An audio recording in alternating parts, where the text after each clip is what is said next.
Open. J-Bone Capone, Jeremy Fowler's with us. Packers and Bears this evening. It's a monster matchup tonight in Chicago. What are you hearing about some of these key Packer injuries? Yeah, we'll start with Christian Watson. So he had a quick ER visit on his chest injury from Sunday. Didn't look good, but it looks like he is trending upward to play. He had told reporters he is optimistic about going. The Packers are typically pretty cautious with injuries. He's listed as questionable, so we'll see what shakes out today, but it is looking good that he'll be that field stretching option down the field against the Bears for his quarterback, Jordan Love. Josh Jacobs has been dealing with knee swelling for really the better part of the last month, so they'd like to take it closer to game time, see how that swelling is subsiding. In recent weeks, he has been playing. You see that awesome catch there. He's been balling out with the knee issues, so I assume that he'll try to push through here and play. They'll see how he feels leading closer to game time. Also on the running back front, Bears running back DeAndre Swift, questionable with a groin issue. I'm told he is expected to play. Okay. All right. Listen, before that, Eagles and Commanders in the NFC East. There's a lot to talk about with this Philly offense. What's the Eagles' approach against Washington? Well, last week under center, you were seeing a lot of that from Jalen Hurts. That's a little bit of a departure for the Eagles' offense. Has been so shotgun heavy, but against the Raiders, your beloved Raiders last week, about 45% under center. So that's the question. Will that continue? Are they going to ride that hot hand where they can get a little more out of the running game, get that play action going? I know the Commanders are loosely expecting even more of that. Opens things up for tight end Dallas Goedert, some others. So, the Eagles were eager, curious to see how Jalen Hurts would respond after that 4-interception performance 2 weeks ago. Did great against the Raiders. See how he goes against the Commanders. Another team that's struggling, losing team. Maybe he'll get it going a little bit. It's a little unclear. Did he do well against the Raiders? Did the Eagles do well against the Raiders, Jeremy? It hasn't come up a couple of times in this one segment. Jeremy, it's a free-for-all. It's a buffet against the Raiders. Going to be back. The files very much open. J-Bone Capone, Jeremy Fowler's with us. Packers and Bears this evening. It's a monster matchup tonight in Chicago. What are you hearing about some of these key Packer injuries? Yeah, we'll start with Christian Watson. So he had a quick ER visit on his chest injury from Sunday. Didn't look good, but it looks like he is trending upward to play. He had told reporters he is optimistic about going. The Packers are typically pretty cautious with injuries. He's listed as questionable, so we'll see what shakes out today, but it is looking good that he'll be that field stretching option down the field against the Bears for his quarterback, Jordan Love. Josh Jacobs has been dealing with knee swelling for really the better part of the last month, so they'd like to take it closer to game time, see how that swelling is subsiding. In recent weeks, he has been playing. You see that awesome catch there. He's been balling out with the knee issues, so I assume that he'll try to push through here and play. They'll see how he feels leading closer to game time. Also on the running back front, Bears running back DeAndre Swift, questionable with a groin issue. I'm told he is expected to play. Okay. All right. Listen, before that, Eagles and Commanders in the NFC East. There's a lot to talk about with this Philly offense. What's the Eagles' approach against Washington? Well, last week under center, you were seeing a lot of that from Jalen Hurts. That's a little bit of a departure for the Eagles' offense. Has been so shotgun heavy, but against the Raiders, your beloved Raiders last week, about 45% under center. So that's the question. Will that continue? Are they going to ride that hot hand where they can get a little more out of the running game, get that play action going? I know the Commanders are loosely expecting even more of that. Opens things up for tight end Dallas Goedert, some others. So, the Eagles were eager, curious to see how Jalen Hurts would respond after that 4-interception performance 2 weeks ago. Did great against the Raiders. See how he goes against the Commanders. Another team that's struggling, losing team. Maybe he'll get it going a little bit. It's a little unclear. Did he do well against the Raiders? Did the Eagles do well against the Raiders, Jeremy? It hasn't come up a couple of times in this one segment. Jeremy, it's a free-for-all. It's a buffet against the Raiders. Going to be back to talk about the comeback of the season. That's next hour. Jeremy Fowler, thank you. This weekend, it's the Bucs, it's the Panthers. It hasn't exactly been like a tremendous season for Baker Mayfield or Bryce Young, but good, solid, and two of the best when it comes to late game heroics. 9 game-winning drives between them this season, both top 5 in the NFL. And Carolina head coach Dave Canales spoke moments ago about his team's mindset heading into this big game on Sunday. Guys are locked in. They're excited. There's an intensity about the group that I can feel from the guys, and it's a good thing. And it's a focus that I really appreciate, and the details that go into this day where we kind of tie the whole game plan in, first, second down, third down, and a little bit of red zone, all that, to be able to get that accomplished. And so I love where we're at, fired up for this weekend. Of what they're doing this season, Bryce Young and the rebound in his career. Amina, what do you think is going to be the deciding factor, though, in this one? Whether or not Bryce Young can beat the blitz, because as we saw against Kirk Cousins, this Falcons' pass defense is very gettable. You got injuries in the secondary. Resigned McCollum went out. The Falcons went pretty aggressively after his backup, Kendall Vildor. The linebackers are pretty vulnerable as well through the air. And we know Tampa loves to blitz, but Bryce Young this season has been one of the worst quarterbacks in the NFL when he's blitzed, as you see here. 30th in QBR, 29th in yards per attempt. Now, that said, his last 2 games, he has been better. I'm thinking about the Rams game in particular. Yeah. Whenever they sent pressure on money downs, it feels like he found ways to beat it. If he can channel that Bryce Young, then he can absolutely throw on this Bucs defense, because we have seen many quarterbacks do it. And Mina, doesn't it feel like, too, Bryce has to create the explosive plays in those chances and those opportunities? You mentioned what he was against the Rams, whether it was Coker down the sideline in 1-on-1 versus Forbes, or the deep crosser to Teteroa McMillan. Those big plays are what helped this Carolina Panthers offense win that game. And when you go back to Kyle Pitts having that amazing night against the Tampa Bay Buccaneers, it was finding time after time, getting him the opportunities down the football field. Also look at what this Tampa Bay offense can be now that they're healthier. They didn't lose that game because of the offense, unless you're going to look at, I guess, the interception by Baker Mayfield. Can Carolina find ways to match up one-on-one now that they have their 3-headed monster at the wide receiver position? And how can Baker Mayfield get on the same page with those guys? Because recently he's just been slightly off on what could have been some big plays for this Tampa Bay offense. RC, your same page thing is huge. That has been 2 or 3 weeks, the story. If I were both these teams, I'd throw the heck out of the football in this game. I would be very aggressive, both if I was Tampa and Carolina. And I think it really comes down to, like, that second or third receiver option. Mike Evans is going to get his, right? Ted McMillan is going to get his. Can Emeka kind of rekindle that form that he had for the great majority of this season early on? Jacob Coker has stepped forward for Carolina and become very much so their number 2 wide receiver, and a viable guy that is winning route running. He's winning with strength. He's running with down the field throws, going up and making plays on the football. And which guy? I'd also love to say this. I want to see Ted McMillan versus Jamel Dean. Ted McMillan for Carolina lines up on the left side of their formation more often than not. That's where he gets most of his catches. That's where he has most of his touchdowns. Dean often lines up on an offense's left, defense's right. Watching that veteran corner versus that young receiver, who wins that matchup? Yeah. And also, too, Jamel Dean has been a lot better than I think people give him credit for. You know, there's been years where he hadn't played well, but down the stretch, these last couple of years, he's been extremely reliable at that position, and he hasn't given up touchdowns, and that's going to be very important in this weekend. Yeah, he has the experience. As we take a look at our picks, I'm the only one on the Panthers, because I hate the gong.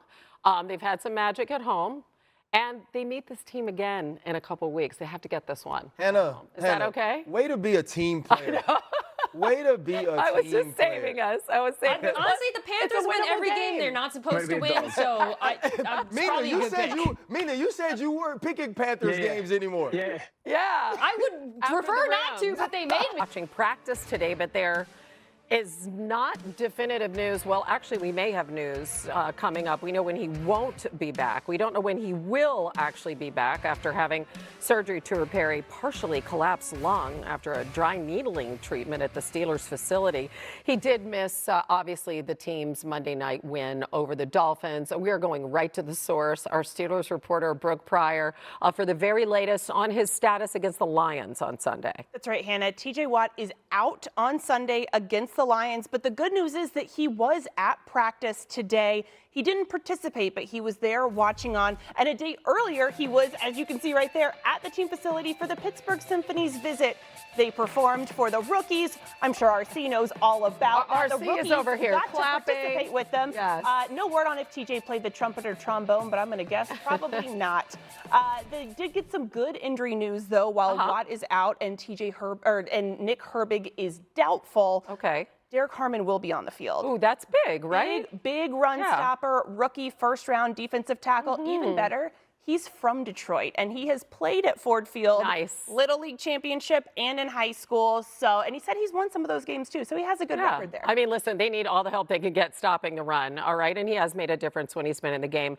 Another guy who we have noticed a big difference in the last couple of weeks, and I don't know if like bringing MVS and Adam Thielen aboard has had much to do with this, but Aaron Rodgers and the offense has been lighting it up. What are they saying in the facility about that? Yeah, they definitely have been. And Aaron Rodgers said that all of that goes back to practice. And he said the easiest way to make these December games easier, honestly, is to make games like practice and practice like games. And he said that he has noticed an uptick in the execution and the energy in practice throughout the week. That's been crucial. And he also added that there's been more professionalism in the offense since adding Thielen and Marquez Valdez-Scantling. I don't think that's necessarily a shot at any of the other receivers, but those guys are vets who've been in the league a long time. They know all about December football. That's really elevated things. And the run game really got going in the win against the Dolphins, particularly with Kenny Gainwell, Jalen Warren coming in there. They've got that duo figured out. So there's going to be 4 really good running backs on the field on Sunday, maybe a little bit of a running back duel. Yeah, and I was there at the Steelers facility following that Buffalo loss, and I asked Cam Hayward, you know, when Aaron Rodgers called out his receivers,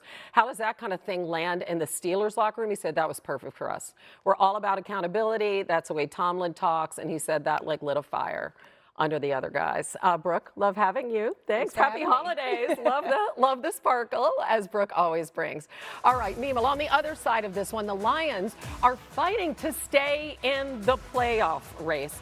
Now, according to ESPN analytics, the Lions have a 46% chance to make it with a win over the Steelers, just a 16% chance with a loss. The Lions, by the way, haven't made 3 straight playoff appearances since, well, the early 90s, from 93 to 95. So, Dan the Man, how do you think they're going to look to attack? We already talked about that running game, that Steelers defense. Yeah, I would throw it early downs. I don't think, you know, if there's no TJ Watt to Brooks Report and potentially no Nate Herbig, I don't think this pass rush can get after Jared Goff in this offensive pass game. And the fact that right now Jared Goff isn't in the playoffs is a sin. He's having a fantastic year, top 5 in just about everything. He lit this Rams defense up not only a week ago and threw it all around. And I would throw on early downs versus this Pittsburgh defense that, even though they were coming off of a very good performance against Tua and the Miami offense, you could see that there were throws there in windows that Tua just didn't see and/or get the football to. If I'm Detroit, I want to lean heavily on throwing those in-breaking play-action passes on early downs and create those chunks to players like Amon-Ra St. Brown and Jameson Williams. Yeah, I'm in agreement there, especially if Pittsburgh sells out to stop the run and they get a lot of single high. That's just going to be right for Jared to attack them with play action. If they don't, and the Steelers have shown some willingness to mix things up against specific opponents, I think about the Colts game, the Dolphins game, to be honest, to some degree, I think they'll be able to attack the edges on the ground. Derek Harmon being back is really helpful. When you go back to the way the Bills ran on them, duo, weak side zone, going after those corners, the Lions' skill players block just as good, if not better. And that, to me, is a mismatch that really favors Detroit. So, you know, I think both, honestly, through the air and on the ground, there are ways for Detroit to have a lot of success in this one, but they're going to have to feel out how Pittsburgh plays them and whether they sell out to stop the run. Yeah, you also have to think, what is Terrell Austin, the defensive coordinator of the Pittsburgh Steelers, going to do to fill some of those gaps of the missing players, right? How are you going to get pressure? You think about early on this season, we started to see Patrick Queen more involved in some of the pressures on third down, and they were a team that would go man-to-man. Do they really believe that they can cover Amon-Ra St. Brown, Jahmyr Gibbs, and Jamo Williams one-on-one? And you look at this Detroit team, when Jahmyr Gibbs doesn't have a great game or when he isn't impactful, that next game they're always extremely intentional about getting the football into his hands in space. And so you know, we could not watch film, right, and come in here every week and say, hey, guys, Jahmyr Gibbs is a big matchup. But I do believe this week, if you aren't going to get some of that pressure from the Herbigs and the TJ Watts that you're used to, they're going to have to add to the rush. So they're going to give Jahmyr Gibbs opportunities one-on-one in space, and there's no running back better than him at catching the football and making those plays go from 5-yard catches to 80-yard gains. I hear everything you're saying. And as we look at our picks, I guess that's why you're leaving me hanging on the Steelers, right? Yeah. Wow.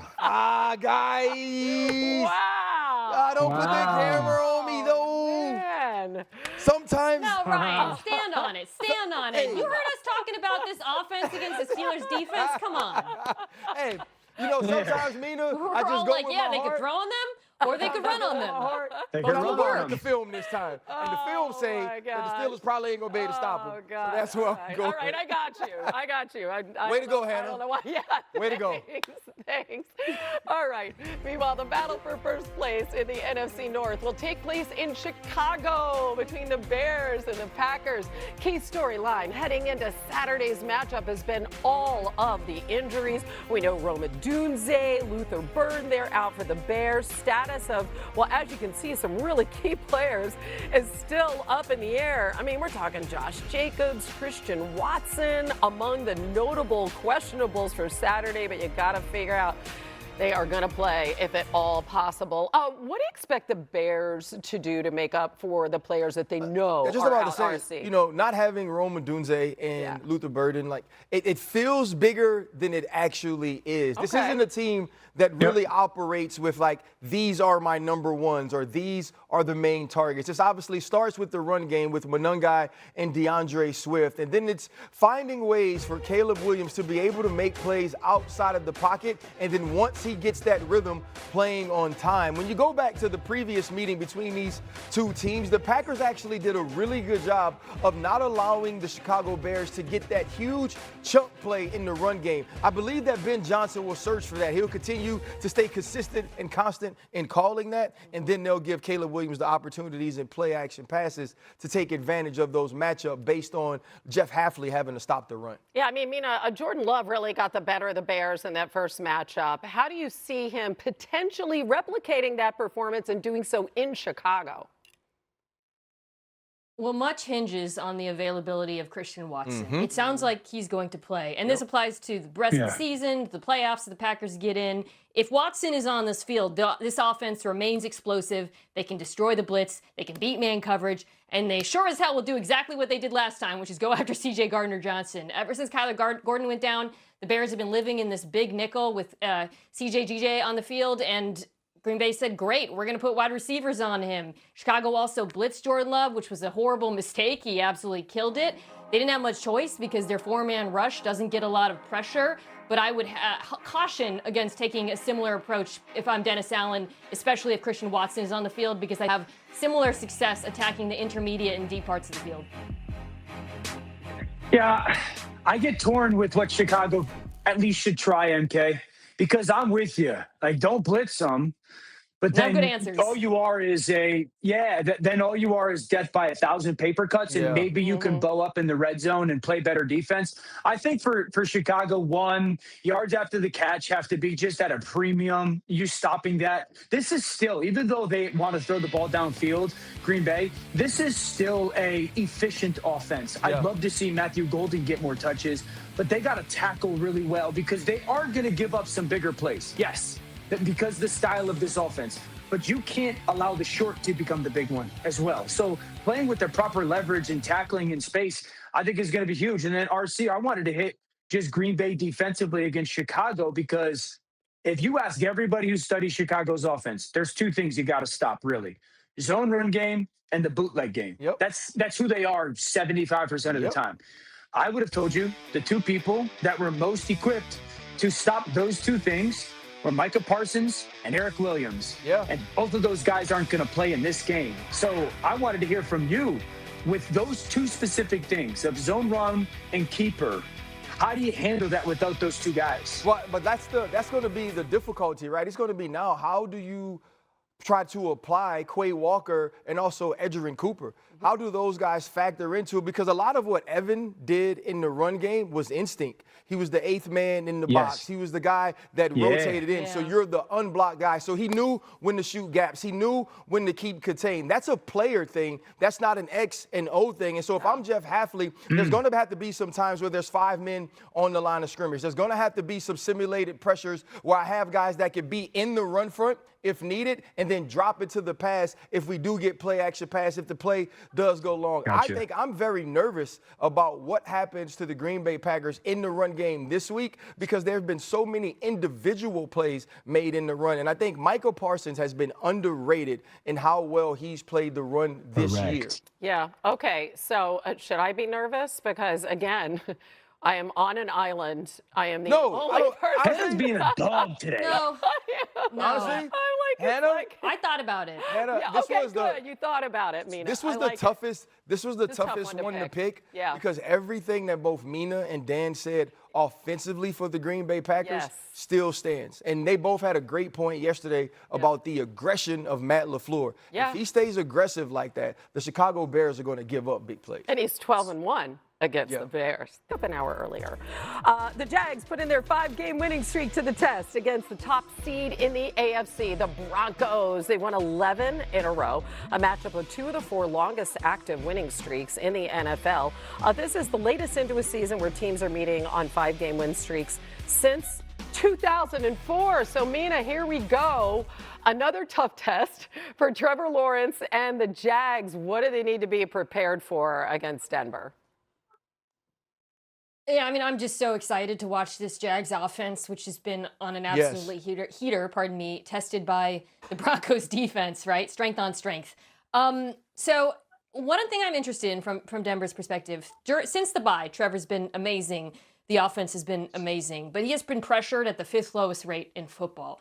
And by the way, in that time, I know people are like, well, it's the Raiders, the Cardinals, and whatnot, it's the Jets. They played the Chargers and the Texans in that time frame. So this is not all cupcakes in terms of pressure. Now, there's a couple things I think that they've done to protect him. It's not just the offensive line playing better. Trevor is throwing the ball real quick. He is throwing confidently downfield, and he is throwing with speed. They also have been using play action. Dan and I talked about this earlier in the week, which helps buy him some time and alleviates some of the pressure. I think if I'm Jacksonville, I lean again into play action. And then something they did against the Jets, really that they have not done consistently this season that I think could also be effective against the Broncos, ETN as a pass catcher. They hit on some really cool 100%. Plays with him through the air. And if I'm thinking about this Broncos defense and who to avoid and who do I want to attack and going after the backers, I love the idea of Travis Etienne being part of that passing plan as well. I know who Jacksonville is in the air. I know who Jacksonville is in their pass game. I believe Jacksonville knows who they are and who they want to be in their pass game. I don't think they know who they are in their run game. I don't think they have an identity in their run game. And I love the way that Trevor's been playing. But I watched this team early on in the season have a decent run game. And lately in the last 5 or 6 weeks, it's trying to figure out, are they a zone team? Are they a split zone team? Are they a gap team when they're trying to pull people? And if you play against this defense and you are clearly a one-dimensional unit, you're going to get your hands full with their coverage and their rush. And so I think for Jacksonville, not only this week, but really as they go into this back 3-week stretch and into the playoffs, hopefully for them, is like they are going to have to find some semblance of an identity of at least what run they can get to. This is why I'm obsessed with the Rams and the Bills. They're unapologetic about who they are in their run game. And that's their identity. And it might not be ridiculously explosive at times.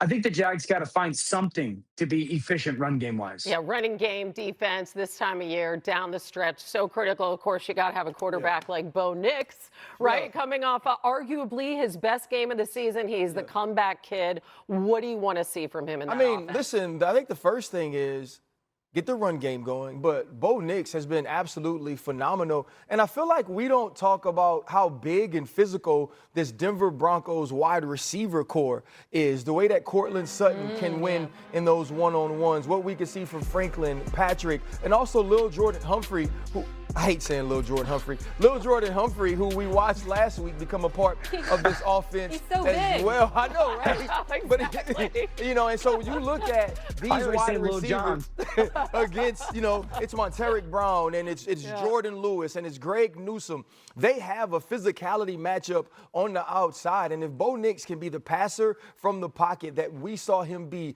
last week, I believe they can give the Jacksonville Jaguars secondary some fits along with his ability to improvise and use his legs. You want to trust Jacksonville. They're just such a hard team to trust. But to Dan, I'm going to say this. To Dan and Mina's point, the high red zone usage of pass plays to the Jaguars Jacksonville Jaguars running backs has been very impressive by Liam Cohen. Yep. Like getting those matchups and amplifying them.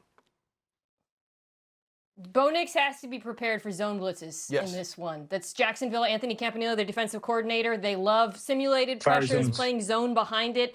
That has given him some trouble in the past. He was amazing against Green Bay when they tried it. But Jacksonville is going to throw a lot at him in terms of the pressures and the coverages they play behind. It's not just going to be man pressures, pick your one-on-ones. He's going to have to process. All right. Yeah, sure. What, Dano? Can I say one thing, Hannah, real quick? Sure. One thing. Ironically, in this game, if you were going to ask people who like really know how to attack Denver, you would pick Jacksonville as a team that's good at doing it.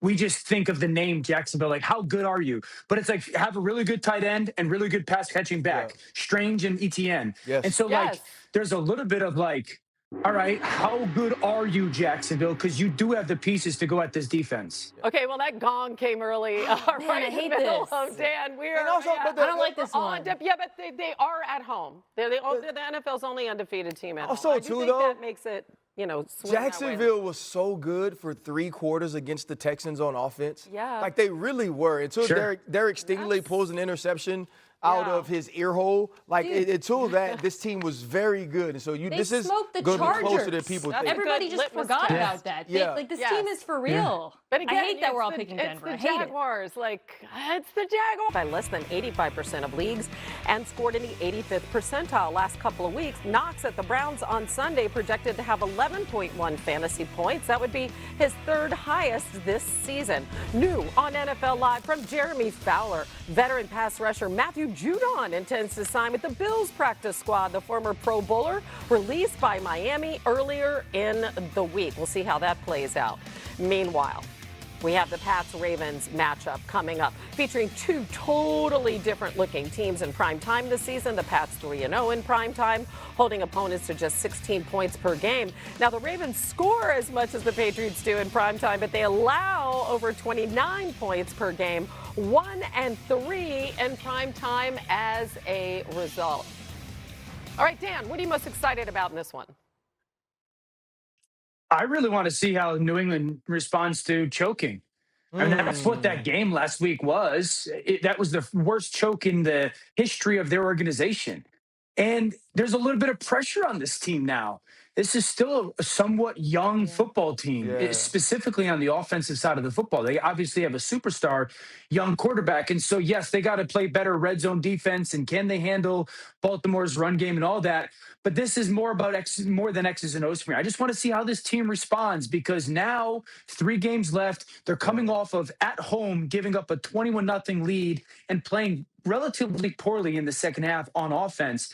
I just want to see how this group responds. I think we'll learn a lot about or at least realistically, how real this team is for a playoff run because adversity for the first time. And now pressure of, dude, if we lose another one, the division could go to Buffalo real fast. Well, you also wonder what's Mike Vrabel's message. What has he been telling his team the entire season as people on the outside have questioned how valid are you? How good are you? How much can you compete to be an AFC champion? And then now you get into one of your important games. Yes, you beat Tampa Bay on the road. You beat Buffalo on the road. But you have an opportunity to truly take hold of the entire AFC East. And you lose that game after being up 21. It's not just about the mindset you play with. It's how you fix those things that are wrong. What are you going to do about your run defense? How is Drake May? How is Josh McDaniels? How is this offense going to adjust to pressure like we saw late in that game from Sean McDermott and the Buffalo Bills, who were so versatile, who were so diverse, who gave him so many looks? And for the first time, it felt like Drake May was once again a second-year starter or second-year quarterback in the league. And so, yes, it's about your mindset. It's about your approach, but it's also about your execution in a game that's going to be gigantic for both teams, and you're playing a Ravens team that could be gaining confidence. Yeah, to flip it to the Ravens, who are fighting for their playoff lives, I want to see if they can build on what they did offensively last week. I'm still not sold on this passing game. I know Lamar hit a few deep balls. They're just problems. But I think the run game is starting to trend in the right direction, and this is the opponent you want to run the football. Last week, Derrick Henry and Keaton Mitchell combined 166 yards. I thought Lamar looked the fastest he has all season. And people might say, well, that's the Bengals defense. And I got news for you. Since week 8, the Patriots' run defense has been worse. Worse in success rate, worse in first down allowed. Robert Spillane, their best run defending linebacker, is not playing in this game. So for Baltimore, build on what you did on the ground, and then you can control this game. All right, let's take a look at our picks. And for the first time in this entire show, we are split right down the middle. This is good. This is good. Yes. Mina, why are you and I right about this one? I think Drake May in this offense bounces back in a big way. Ravens pass rush to me just isn't enough, and Drake May is really hard to blitz. RC, why are you in?